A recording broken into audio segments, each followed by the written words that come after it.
Unsaon man sa paggamit, ug kanus aman i-spray ang bioagronica biotonic 20 ml or usa ka takob sa kada tangke nga tubig or 16 liters of water. I-spray kini sa mga critical stages o critical nga mga ang sa tubo sa humay.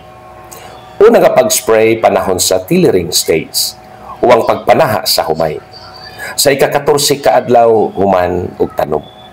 Ikaduha nga pag-spray panahon sa maximum tillering stage o ang pagdaghan sa mga saha sa humay. Sa ika-21 ka adlaw human og tanom.